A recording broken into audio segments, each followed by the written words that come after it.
it's time. So I have an apron full of seeds, y'all. So in my mind, they all taste delicious, right? No, thank you. Anyway, y'all don't care about that.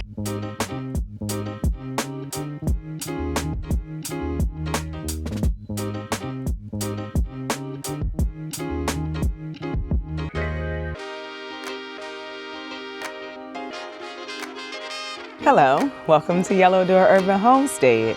I am Asia and I'm an urban gardener growing in a small space out in my backyard. It is Saturday morning, y'all, and guess what we have finally started to do? Later on, I gotta get some actual physical work done out here. But anyway, we have finally started to plan our fall garden. I'm super excited, and a lot of you said when you start to plan your fall garden, please make sure you do a video. And so this morning, that's what we're gonna do. I'm going to show you all the seeds I'm planning to start. I don't think I have any more that I wanna start. If you were here last fall, I went through and I tried a bunch of different broccoli varieties because I wanted to know which broccoli variety is going to be best for me. And then I said I'm planting all the broccoli because I want all the broccoli. So we have plans for hopefully preserving broccoli, y'all. And thankfully I have these green stalks because I think that's going to help me to be able to plant way more broccoli to preserve and still be able to preserve my leafy green vegetables. So we're going to talk all about that. I'm very excited already. Like, you know, what is the thing they do? I think it's at like Christmas time. It's like, it's time.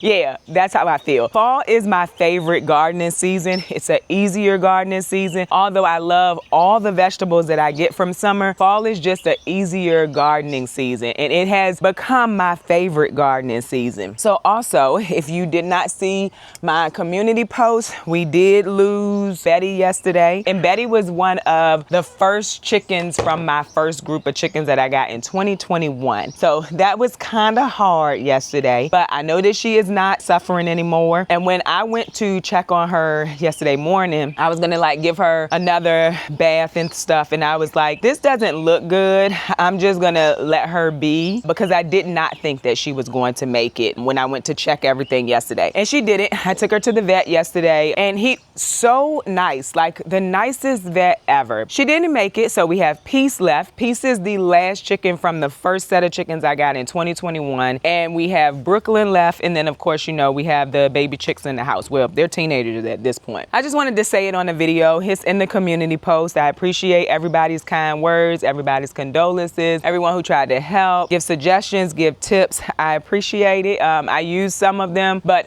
it was too far along by the time I got her to the vet, and it did not take long. So in case you have chickens and you never heard of fly strike, I had never heard of fly strike. And originally I had dewormed them with a chemical dewormer. I guess it's chemical, which I had never done before. I was trying to use natural stuff, but I was just like, I need to do something that I'm going to see results from. I did that, and what I originally thought, and it was only a 1-day difference when I thought that like, oh, these are the worms coming out. It was the next day that I was like, oh no, these are maggots. So if you suspect it, I would say act pretty quickly, because she went down really quick. Just, you know, just putting that out there. Help somebody else if you have chickens, if you never heard of fly strike, because I had not. Ended up going on the internet, and that's how I realized what was going on with her. So anyway, y'all, sorry about that. Went into, not a rant per se, but just kind of kept that going for a little longer than I was hoping to. Anyway, let's talk about starting this fall garden. I gotta find somewhere to sit y'all. Sitting y'all up on the green stalks was helpful at the beginning of the season before everything was kind of wild and willy-nilly, but I think we're good here. Something just bit me. I think we're good right here for a minute, and we're gonna stop and we're gonna talk. Okay, so fall gardening, one of the easier times to garden. The temperatures have dropped. Fall is my favorite season.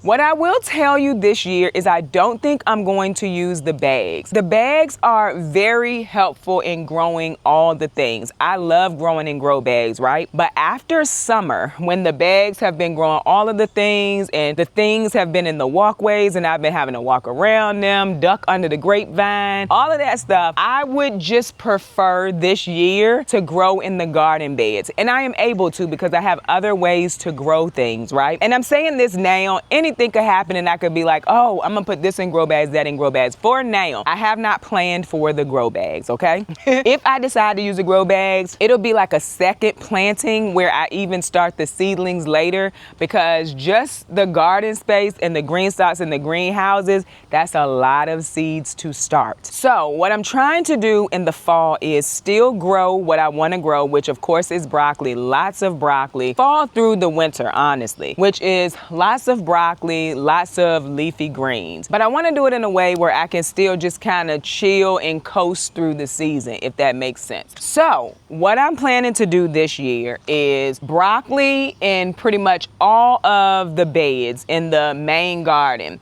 Well, let me not say that. Let me just tell you what I'm planning. Well, oh, and let me show you how I'm planning. And I don't plan nearly as in-depth in the fall as I do in the summer. Like in the summer, I draw garden beds. I make sure I have each square foot planned out, and I just don't do that in the fall because for the most part, I'm starting the same type of vegetables. We'll get around to that. For fall, you got green stalks, and I basically just wrote out all of the green stalks I have, what's gonna go in them or what's already in them, however, how many green stalks I have. That's basically how I plan for this because I don't have a bunch of different vegetables. Like for instance, right now, I have peppers, I have beans, I have zucchini, cucumbers, nasturtiums, tomatoes, all of these different types of vegetables in a green stalk, right? But for fall, I'm only gonna do leafy greens in here. I'm gonna do kohlrabi in here. I'm gonna do carrots in here. So I really don't have to plan by tier, by pocket for fall because I don't have, 10 to 12 different types of vegetables going into the green stalks. So we're doing one vegetable to a green stalk and mixing flowers in for fall. For instance, I have 4 different types of kale, and we're gonna go over what like the actual seeds I'm starting to. In case you wanna start with me and you wanna go ahead and get your seeds, we're gonna go through all of the seeds I'm starting to. But for instance, I have 4 different kale. I like them all, right? But I'm gonna do one green stalk with 15 kale plants in it, and then I'm gonna mix flowers in. Flowers from calendula to nasturtium to pansies to snapdragon. So that's my plan, so I can still have some prettiness in fall because fall is very green. I want to throw some prettiness into the green stalks. I want prettiness to be out in the main garden, but more of the prettiness is going to be in the green stalks because the main garden is pretty much going to be my production spot for my broccoli. And then you have the Bootstrap Farmer greenhouse. We got how many square feet, we got how many plants we're going to put in there, because even in there, it's not a lot of different things. It's still the basic things that's in the green stalks or that's out in the main garden. And then you have the main garden where I basically just list the garden beds that I plan to plant in and what I'm going to plant in them. For the most part, they are going to be dedicated beds to one vegetable as well. And I have decided I'm going to do shallots. I'm going to attempt to cover them though. Wherever I put shallots, I'm going to cover them. Still going to do garlic because my garlic didn't do bad last year. It just didn't go all the way through to June or July because of the allium leaf miner. And I still got garlic powder out of them. I'm not going to try onions. Like there was no successes with onions, but I am going to still try shallots. So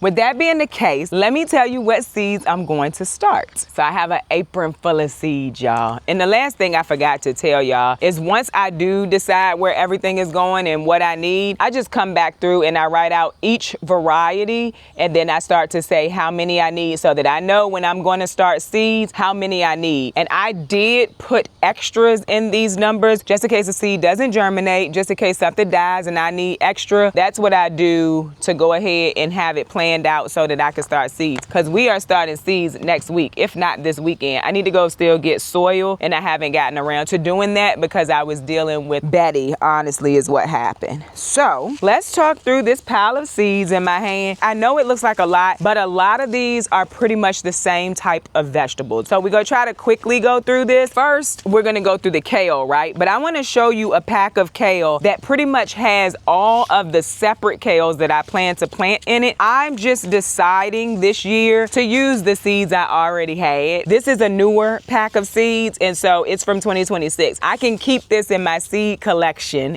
and then use the ones that's a little bit older. This is a premier kale. It has a bunch of different types of kale in it. I want to say there's 4 or 5 different kales in it. So you could buy one pack of seeds and get all the kale I'm about to show you. This is from Botanical Interest, and I do have a link down in my description if you are interested. But anyway, that's where these seeds came from. That's a packet with everything in it, but I'm gonna go through and show you all of the kale that I plan to grow and kind of even tell you what I do with some of it, because I know people like to know what I am using my vegetables for. Dazzling blue kale, I think it's very beautiful. It's like a lacinato or dinosaur kale. I use these for kale chips, but I also would just use them like I would use any other kale. I like it. I think it's delicious. You can also use it in salads, raw and things like that. It tells you on the back of the package what you can use it for. Botanical Interest seed packets have a lot of information on it. So if you're a new gardener, Botanical Interest is a good one to get your seeds. It has all kinds of information on the outside, but also you can take the seed packet and put your seeds elsewhere,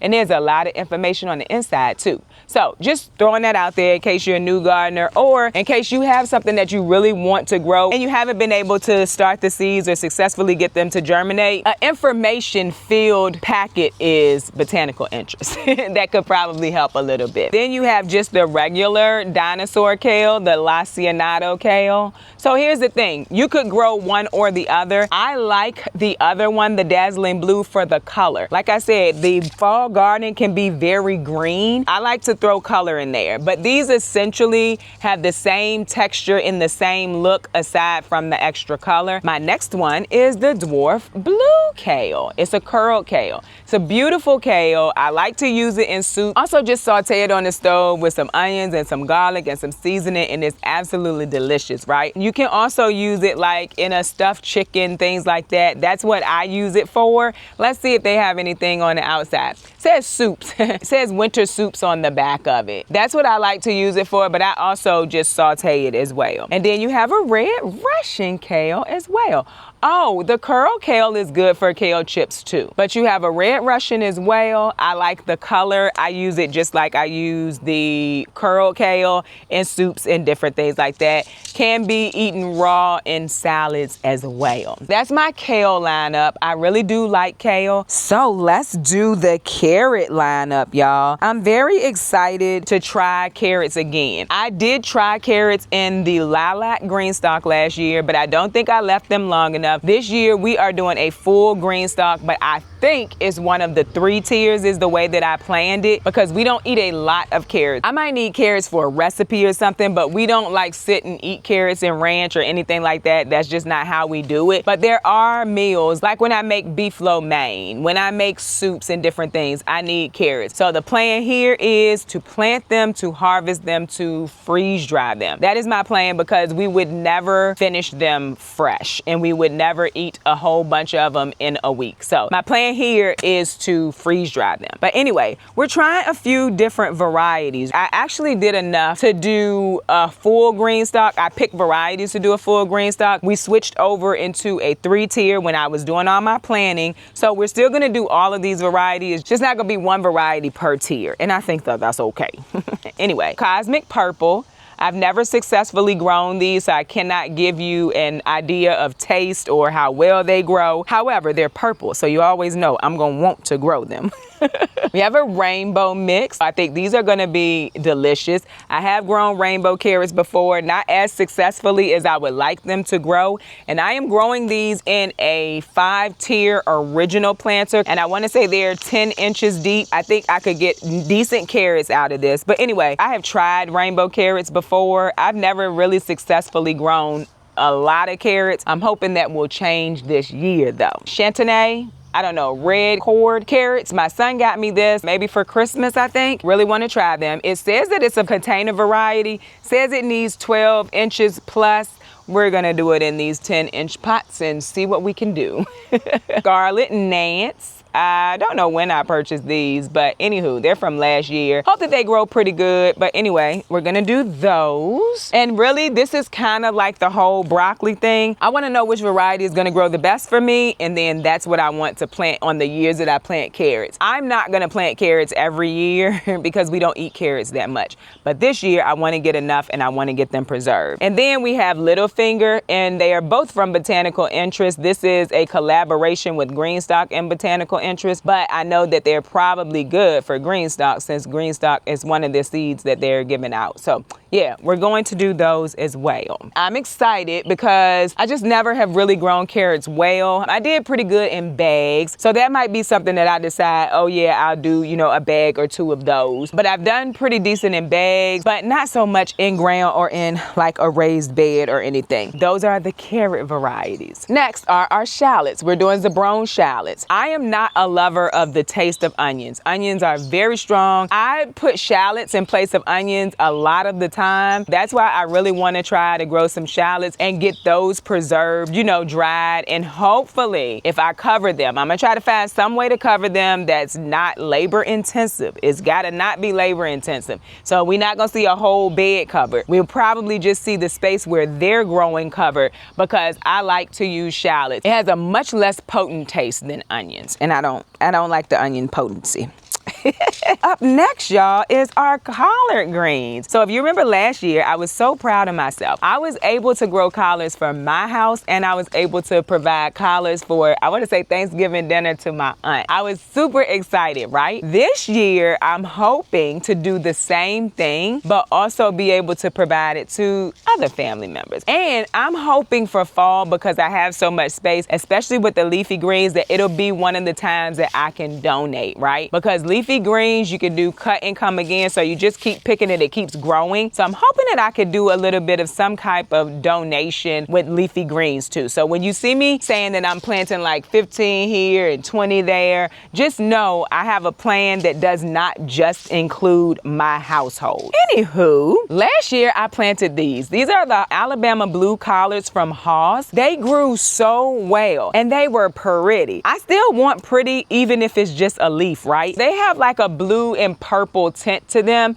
They were beautiful. They were very prolific. I mixed my collards together, so whether they taste any different from anything else, I do not know. But if you're interested in these, I also have a link to Haas Tools down in my description with a, I want to say 10% off discount if you are a first-time Haas customer. So if you're not, that discount won't work, but if you're a first-time Haas customer, it will. Same thing with the botanical interest link. I want to say you get 5% off over there, and you don't have to be a first-time customer over there. You can just use my link and my code, which is all down in the description. And I am affiliated, so if you do purchase, I appreciate you for purchasing it. So Alabama blue collard, and the collards are getting full green stalks with flowers mixed in, okay? And then the middle bed is also going to have collards in it. That's going to be the bed that is hopefully for me and my aunt for Thanksgiving. And then out here will be for preservation and hopefully for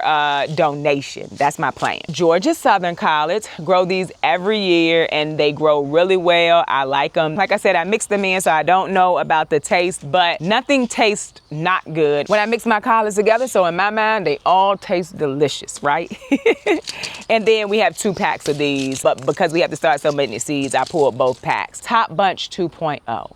And I think I talked about these before. I really like the way the leaves grow and I like how thick the leaves are. And they grew nice. Now, I don't want to say heads because they don't head up. They grew a lot of leaves. So if you're interested in these, I thought they were really nice. Top Bunch 2.0. I don't know what 2.0, maybe there's another first version. I don't know. Anyway, I like them. Oh, forgot about these. These are the tree collards. I forgot to plan for these, so I don't know where I would put them. I guess I could put them in a bag. I could try to replan, but I'm hopeful to get some tree collards started and figure out where I'm going to put them as well. Next things, a variety I've never tried before, but I'm also trying to find the best variety of these, although I know the variety that I have been planting did just fine. Anyway, this is a quick star kohlrabi. It's from Haas. Never tried it before, but they look like they get a nice size, and I love kohlrabi. However, this year we are not planting a whole bunch of kohlrabi. We're gonna plant enough for fresh eating as to not take up space for things that could end up in the refrigerator going bad, because I eat them, but I don't eat them like I eat shishito peppers.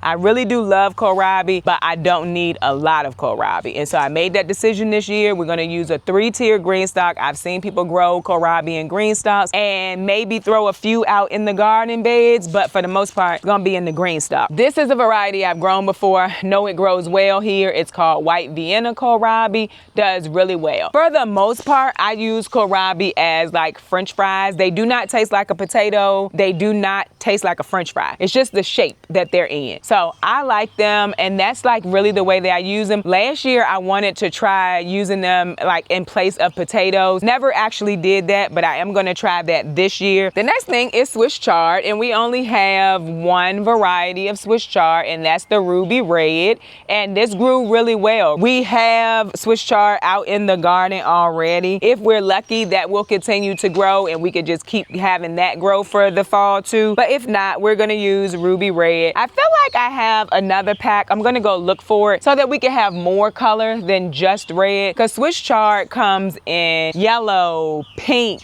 red, white, green. It's a bunch of different colors. It's a way to bring color into my fall garden, and so that's why I want to find the other one. Swiss chard, I will saute that on the stove with some garlic, onions, or shallots, and some seasoning, just like I do my kale, just like I do my collards. Honestly, it's really good. I have also used that in stuffed chicken as well. It is reminiscent of spinach. I do not like spinach, and so I do not cook it for a long time because I do not want the spinachy texture. If I grow any spinach, I always eat that fresh. I do not cook spinach. It wilts too quickly for me, and I don't like the texture of it. But Swiss chard is a good substitution because you can cook it a little bit longer and it doesn't wilt as fast. Oh, I also put Swiss chard in like ramens and stuff too. I like it. We have a butter crunch lettuce. Got it from my local feed and seed. I think this packet was $1, and I got 1/4 ounce. So I got a lot of seeds. They're like up to right there for $1. If you have a local feed and seed, maybe think about visiting them if you haven't, because you can get seeds much cheaper from your local feed and seed than you can when you're ordering or going to the big box stores. Then you have a bib butterhead lettuce here. I like the softer lettuces. I use this to make what we call chicken wraps. I have found that recipe years ago. They're delicious. I'll eat it on a sandwich. I'll eat it as a salad. I like the softer lettuces. Now this is a crispy one, but I want to get some lettuce started a little bit early, and I still will eat this. I just prefer the softer lettuces. So I want to get some started a little bit earlier. Then I'm going to put the softer ones in, and that's a slow bulk lettuce. And so I should be able to put this in when it's still a little warm outside, and it should not technically bulk as fast. That's why they call it slow bulk. When a plant bulks, it sends up a flower stalk, and then basically the plant, for the most part, things like pak choy and bok choy, you can still eat once it's flowered. Well, you can still eat any of them. It's not like it is poisonous or anything. It just may not taste the same. I'm gonna try that a little bit early. Speaking of bok choy and pak choys, these are for my sister. I do not prefer, I don't like it, honestly. I think that it cooks down and wilts just like spinach, and I don't like it. So, but you can eat it raw too. But anywho, we have a rosette bok choy. These got so big last year, and they were really pretty. And I gave them to my sister, and she really likes bok choy, so that's why I'm growing it. And then a choco bok choy. So these are a little bit smaller. I cannot tell you how to use it because I don't like it. I know it's used in a lot of Asian dishes. No thank you. I have tried it, but it's just really not my thing. We are going to skip the flowers for now and come back to those. I'm gonna move on to the one cabbage that I'm starting this year. It's the one cabbage that I had good luck with last year. I ended up with 2 packs. Like, I bought a lot. And that's the Katarina cabbage from Halls. It's not a huge head, but it's got 45 days to maturity. This is a good variety for me for spring for sure. That's when I grew it best, in spring, and I actually got heads. Also gonna give it way more space to see if I could get a bigger head. The heads aren't huge, but my heads weren't even this big. I want them to be at least the size on the packet. But anyway, very good variety. I was able to finally grow cabbage. Very excited. And so we're gonna do Katarina cabbage cabbage. It's the only cabbage we're growing this year. Next up is broccoli and like broccoli sisters. We are gonna do Green Magic. It's literally gonna be our main broccoli this year. It produces quickly. I was able to get my harvest of Green Magic before all the cold weather set in. We did get side shoots, and so Green Magic is my go-to broccoli right now. If I find something else, then, you know, maybe. I'm not even trying a lot of different varieties this year. The only other thing I am trying, again, is the Godzilla. You know, I didn't have a good go with Godzilla last year. It's also 70 days to maturity. The Green Magic, I want to say, is 55. So Green Magic is much shorter days to maturity than the Godzilla, but I still want to try the Godzilla. I tried it last year. Didn't get any of them, I think, to head up for me. And that's because we got really cold weather, really wet weather, really snowy weather, icy weather, and it didn't stand a chance. So we're going to try Godzilla again this year. And then we're going to do some broccoli rabe, rapini broccoli rabe. I use in soups, I use in ramens. I would just saute it up with some complete seasoning. It's absolutely delicious.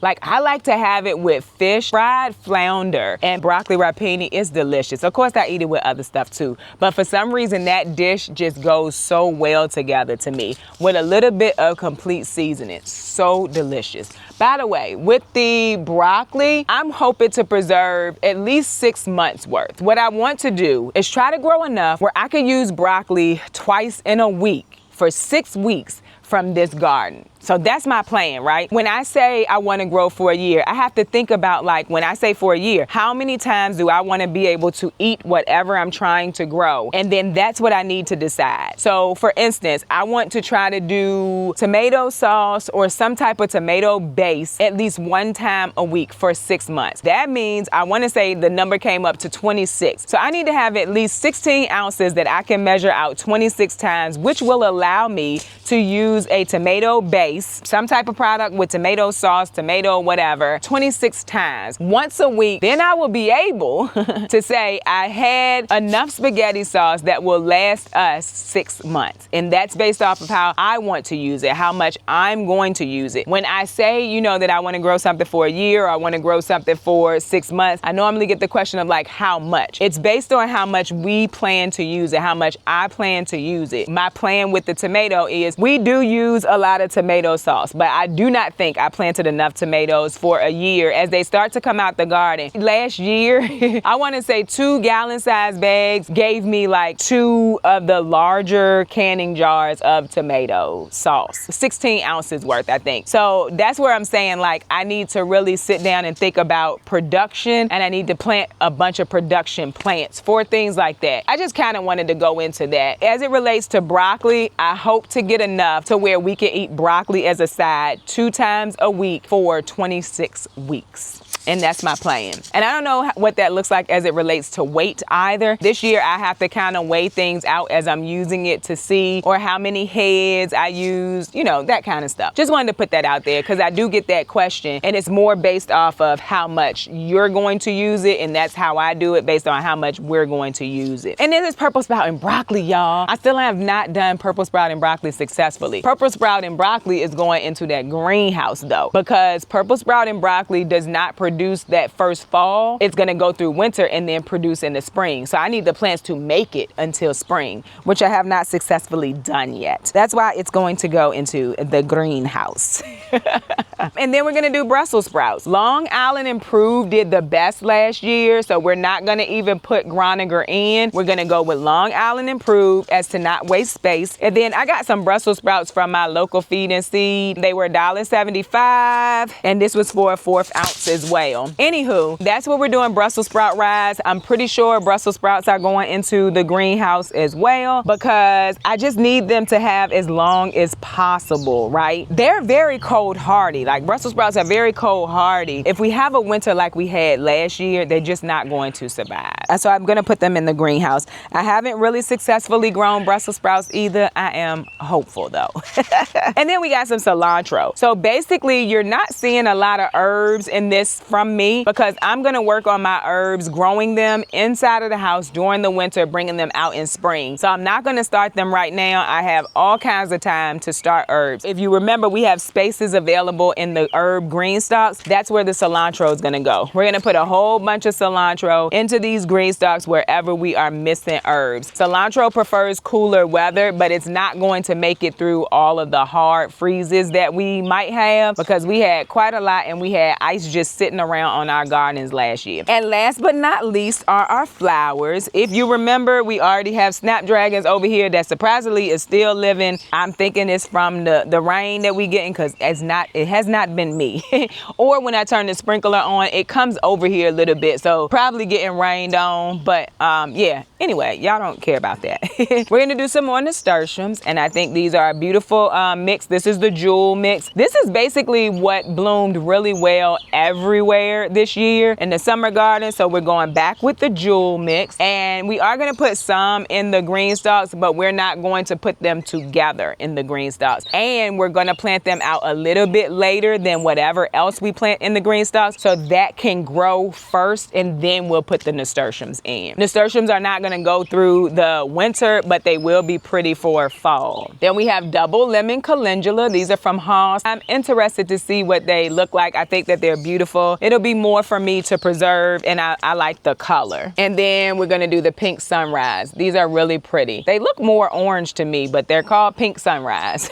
So I think they're really pretty too. That's the lineup of seeds for fall for me. We will go through what we're gonna do herb wise later on, because we're gonna grow those in the house during the winter, and for the most part they're gonna go into the quick tent greenhouse. So even if they get a little bit big and I'm like, oh, I need to get them out, I can plant them out because they're gonna go in the greenhouse. But I'm planning to do that in the winter. So that's the seed lineup, y'all. Are you growing any of those? So that's the first step for me. The first step for me is planning. I don't do as much planning as I do for the summer garden, like I said earlier, but my first step is absolutely to plan, so that I know what I have space for, so that I know how many seeds I need to start, that kind of stuff. That is what I do first. And then after that, I will get my seeds started. So this is the first episode in my fall series. The first episode is planning, y'all. So if you have any questions, let me know down in the comments. If you have any tips that you want to throw in there about planning, go ahead and drop those in the comments, because I don't do a lot of planning, not for fall, because I don't need to. And I'm also not still trying to mix in the summer vegetables into my fall garden. My fall garden turns into what can make it through winter too. So if you have another way that you plan for your fall garden, feel free to drop that down in the comments as well. All information is helpful for everybody.